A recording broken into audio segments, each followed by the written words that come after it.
ओम शांति। 25/4/2023 के महावाक्य। बाबा कहते, मीठे बच्चे, तुम घर बैठे वंडरफुल रूहानी यात्रा पर हो। तुम्हारी है बुद्धि की यात्रा। कर्म करते इस यात्रा में कदम आगे बढ़ाते चलो तो पावन बन जाएंगे। तुम घर बैठे वंडरफुल रूहानी यात्रा पर हो। तुम्हारी है बुद्धि की यात्रा। कर्म करते इस यात्रा में कदम आगे बढ़ाते चलो तो पावन बनते जाएंगे। प्रश्न, इस ज्ञान मार्ग में पेचदार तथा महीन बातें कौन सी है जो तुम बच्चे अब भी ही सुनते हो? माना गुहे से गुहे बातें ना। तो बाबा कहते, तुम बच्चे अभी सुनते हो। उत्तर, तुम जानते हो हम सभी मेल अथवा फीमेल एक शिव परमात्मा की सजनियाँ आत्मा है, साजन है एक परमात्मा। फिर जिस्म के हिसाब से हम शिव बाबा के पोतरे और पोतरियां हैं। हमारा उनकी प्रॉपर्टी पर पूरा हक लगता है। हम 21 जन्मों के लिए सदा सुख की प्रॉपर्टी दादे से लेते हैं। ये है महीन से महीन बातें। गीत, हमारे तीर्थ न्यारी जिस्मानी यात्रा और रूहानी यात्रा पर ये गीत बनाया है। भक्ति मार्ग वालों ने जो पास्ट में हो गया उसका गायन करते हैं। जो भी मनुष्य मात्र हैं उन सभी को जिस्मानी यात्रा का तो पता है। देखते हैं जन्म जन्मांतर से चक्कर लगाते आए हैं।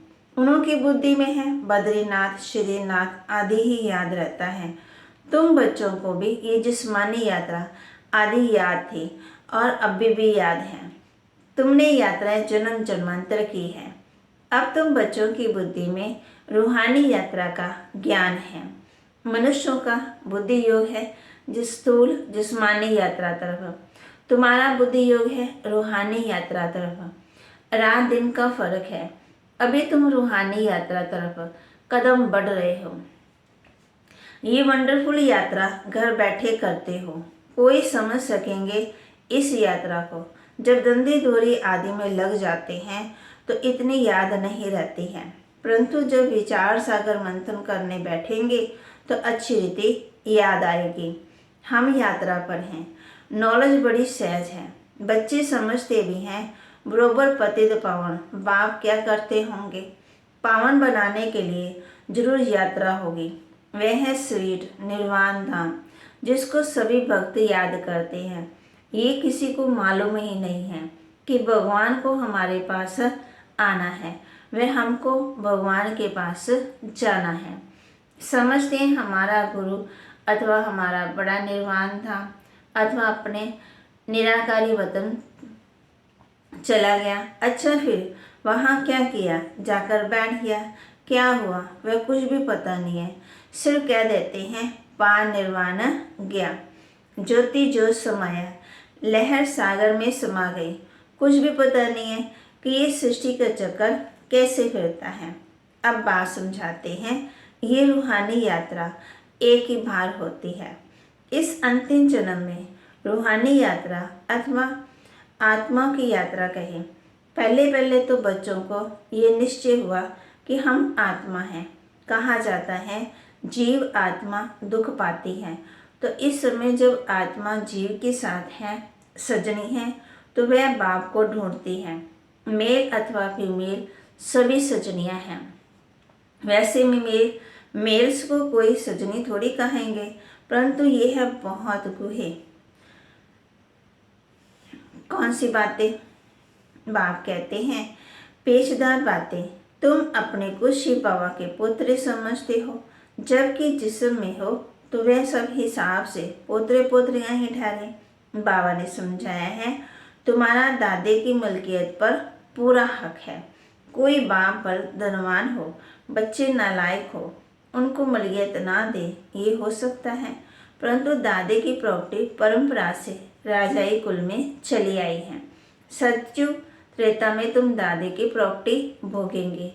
अभी तुम दादे से प्रॉपर्टी लेते हो।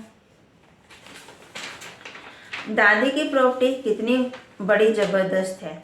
21 जन्म तुम सदा सुख की प्रॉपर्टी लेते हो। परमपिता परमात्मा है दादा ग्रैंडफादर। बाबा कहेंगे ब्रह्मा को, कहते हैं ये प्रॉपर्टी हम दादे से ले रहे हैं, तुम जितना पुरुषार्थ करेंगे उतना दादी की प्रॉपर्टी मिलेगी।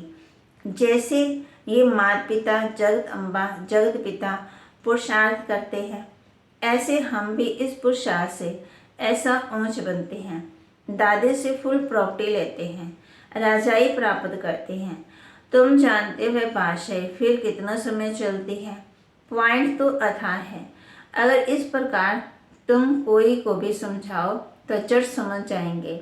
दो बाप को जरूर है ना।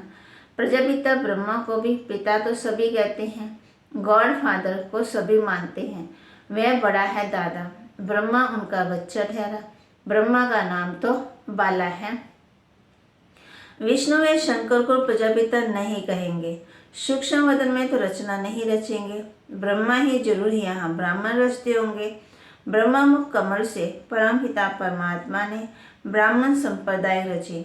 जैसे कहेंगे क्राइस्ट ने क्रिश्चियन संप्रदाय रची, इब्राहिम ने इस्लाम संप्रदाय रची। नाम आता है ना। शंकराचार्य ने भी रचना रची।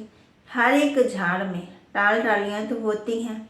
ये है बेहद का झाड़। इनका रचयिता अथवा बीज रूप तो मशहूर है, नामी ग्रामी है। फाउंडेशन ऊपर में है, बीज की तरफ सब इशारा करते हैं ना, माना परम पिता परमात्मा की तरफ सब इशारा करते हैं। कहते हैं ना ऊपर वाला जाने। बाकी टाल टालियाँ सभी यहाँ ही निकलेंगे। ये सारे मनुष्यों की रची हुई रचना है। ये ब्रह्मा कुमारी संस्था बीज रूप बाप ने स्वयं रची है। जो बीज रूप परमपिता परमात्मा ऊपर में रहते हैं, ऐसे नहीं कि सभी टाल टालियों का बीज रूप ऊपर में है। ये बड़ी महीन बातें हैं। परमपिता परमात्मा को हमेशा ऊपर में याद किया जाता है। क्राइस्ट को ऊपर में याद नहीं करेंगे। परमपिता परमात्मा का नाम रूप देश काल तो एक ही है, वह कभी बदलता नहीं है। तो ये बाप बैठ अच्छी रीति समझाते हैं। तुम बच्चे जानते हो हम अब पति से पावन बन रहे हैं, सदा एक रस नहीं रहते हैं। पहले 16 कला संपूर्ण होते हैं, फिर 14 कला, फिर कलाएं कम होती जाती हैं। सत्युग के बाद फिर हम नीचे आते रहते हैं। इस समय हम बिल्कुल ऊपर रहते हैं। ये हुआ ऊपर जाने का रास्ता, वह हुआ नीचे आने का रास्ता। इनकी महिमा बहुत भारी है। पतित पावन एक है। याद भी सभी एक को ही करते हैं, परंतु पूरा नहीं जानने के कारण देहधारियों को याद कर लेते हैं, क्योंकि इस बात में भूले हुए हैं कि पतित पावन कौन है। जरूर एक को ही कहना पड़े, सिवाय तुम बच्चों के और कोई की बुद्धि में आ ही नहीं सकता है।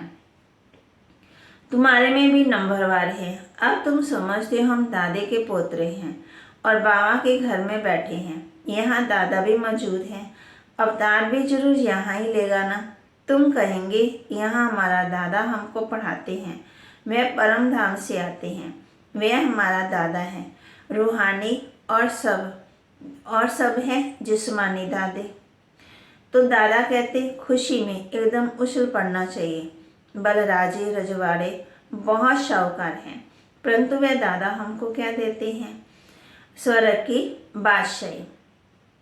ये बातें अभी तुम समझते हो, सतयुग में फिर ये बातें भूल जाती हैं। वहाँ इन लक्ष्मी नारायण आदि को भी पता थोड़ी रहता है कि स्वर्ग में सुख हमको किसने दिए। अगर वह समझे तो फिर वह ये भी समझे कि इनसे पहले हम कौन थे। बड़ी वंडरफुल बातें हैं। लक्ष्मी नारायण को ये पता ही नहीं रहता कि ये राजधानी हमको किसने दी है। सिवाय तुम ब्राह्मणों के और कोई नहीं जानते हैं। तुम्हारा देवताओं से भी मर्तबा ऊंचा है। यहाँ तुमको दादे से प्रॉपर्टी मिलती है, तुम जानते हो। बरोबर ये ब्रह्मा बाप है, इनके तन में दादा माना ग्रैंडफादर आते हैं। नहीं तो पतों को पावन कैसे बनाए। सभी आत्मा ऊपर से नीचे आती हैं शरीर धारण करने, उनको अपना शरीर है ही नहीं है। ये सभी बातें तुम बच्चों की बुद्धि में है। उनको कहा ही जाता है परम आत्मा। इसका मतलब ये नहीं है कि परमात्मा कोई बड़ा है। आत्मा छोटी है। परमात्मा और आत्मा में कोई फर्क नहीं है। ऐसे नहीं कि परमात्मा कोई छोटा बड़ा होता है। बाप कहते मैं कितना साधारण हूँ, मेरी महिमा बहुत बड़ी है, क्योंकि सभी को आकर के पते से पावन बनाता हूँ मैं भी आत्मा। मेरे में जो नॉलेज है वह तुमको देता हूँ। ऐसे नहीं कि आत्मा कोई छोटी बड़ी होती है। आत्मा में नॉलेज ना होने के कारण वह मैली हो जाती है, मुरझा जाती है, दीवा बुझ जाता है। फिर उनमें ज्ञान दीप्त पढ़ने से दीवा जगता है। बाकी आत्मा क्या है? ऐसे नहीं, कोई आग है। आत्मा ऐसे ही शीतल है जैसे परमात्मा शीतल है। वह तो है ही सभी को शीतल करने वाला। गाया भी जाता शीतल जिनके अंग, इनके अंग शीतल हो जाते हैं उनकी प्रवेशता से। जिसमें प्रवेश करते हैं उनको भी कितना शीतल बनाते हैं। तुम जानते हो बाबा कितना शीतल है। शीतल और गर्म में कितना फर्क है, बात मत पूछो। भाव कहते विकारों की चिता पर जले, बात मत पूछो। कोई कोई तो ऐसे पाप आत्मा हैं जो कितना ज्ञान छींटा डालते तो भी शीतल होते ही नहीं। कितनी मेहनत करनी पड़ती एक एक के ऊपर। बाप पूछते हैं तुम शीतल बने हो, सन्यासी उदासी थोड़ी कभी ऐसे पूछते हैं। माया ही सबको पतित बना देती है, काम चिता पर जलते रहते हैं। तो तुम बच्चे जानते हो कि प्रजापिता ब्रह्मा के हम बच्चे हैं। शिव बाबा है दादा, वर्षा मिलना चाहिए ना। एक बाबा एक दादा, उनसे प्रॉपर्टी अनेक बच्चों को मिलती है और कोई भी मनुष्य को प्रजापिता नहीं कहेंगे। शिव बाबा आत्मा का तो पिता है ही। अभी तुम बच्चे जबकि सम्मुख बैठे हो तो जानते हो हम शिव बाबा के साथ बैठे हैं। वह हमारा दादा है जो स्वर्ग का रचयिता है।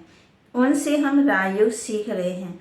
दादे से हमको स्वर्ग की मलकियत मिलती है, जो फिर हम 21 जन्म कभी कंगाल नहीं बनेंगे। तुम बहुत शाहूकार बनते हो। जो तुम पूज्य देवी देवता थे वही फिर पुजारी बनते हो। तुम जानते हो हम बाबा से वर्षा लेते हैं, 21 जन्म सुख भोगेंगे। कितनी बार वर्षा लिया है और गवाया है। परसों वर्षा लिया था, कल गवाया, फिर आज लेते, कल फिर गवा देंगे। ये बातें तुम अभी जानते हो। इस समय नॉलेजफुल ज्ञान सागर बाप से तुम भी मास्टर ज्ञान सागर बनते हो। नॉलेज मिलती है, बाकी ऐसे नहीं कि कोई तेजों में बिजली बन जाते हो। ये है सारी बड़ाई। जैसे श्री कृष्ण की बड़ाई की जाती है, वह जन्मता है तो सारे घर में रोशनी हो जाती है। अब उस समय तो था ही स्वर्ग, दिन रोशनी तो थी ही। बाकी ऐसे थोड़ी कोई लाइट निकलेगी। ये भी सिर्फ महिमा की जाती है। वैसे परमपिता परमात्मा भी परम आत्मा है। बाकी महिमा सारी कर्तव्य पर निकलती है। महिमा तो बहुतों की निकली हुई है। मनुष्य कहते हैं फलाना मरा, स्वर्ग पधारा, तो स्वर्ग क्या ऊपर में है? दिलवाड़ा मंदिर में भी शत में वैकुंठ दिखाते हैं। नीचे है आदि देव आदि देवी, जगत पिता और जगत अम्बा। तो जरूर ये नीचे नरक में बैठे हैं। स्वर्ग में जाने के लिए राजयोग सीख रहे हैं। ये तुम बच्चे जानते हो, हूबहू एक्यूरेट यादगार है।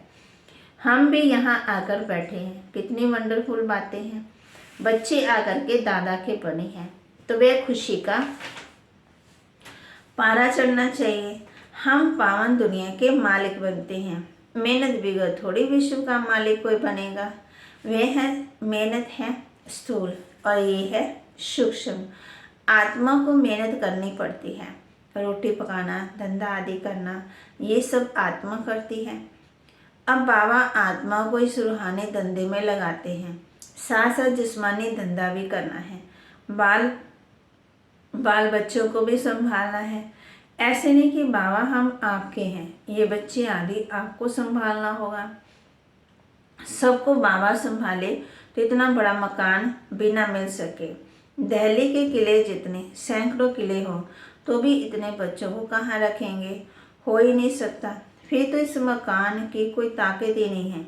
कायदा ही है ग्रस्त भान में रहते हुए अपना पुरुषार्थ करो। कितने सब बच्चे यहाँ आ जाए तो चल कैसे सके, तो बाप कहते हैं मुझे याद करो, दादे से अखुट खजाना मिलता है। कितनी खुशी की बात है। टाइम कोई जास्ती नहीं है। गाया जाता है ना, राम गयो रावण गयो। आगे शास्त्रकार होता रहेगा कि इसके बाद क्या होना है, बाद क्या होना संभव है। अपने घर के नज़दीक पहुंचते हैं तो वह झाड़ आदि देखने में आते हैं। तुम भी नज़दीक होते जाएंगे तो समझेंगे अब क्या क्या होगा। बाबा ज्ञान भी देता रहेगा। अच्छा, मीठे मीठे सिकिलते बच्चों प्रति माता पिता बाप दादा का याद प्यार और गुड मॉर्निंग। रूहानी बाप की रूहानी बच्चों को नमस्ते। रूहानी बच्चों की रूहानी बाप दादा को दिलवा जान सिकवा प्रेम से नमस्ते।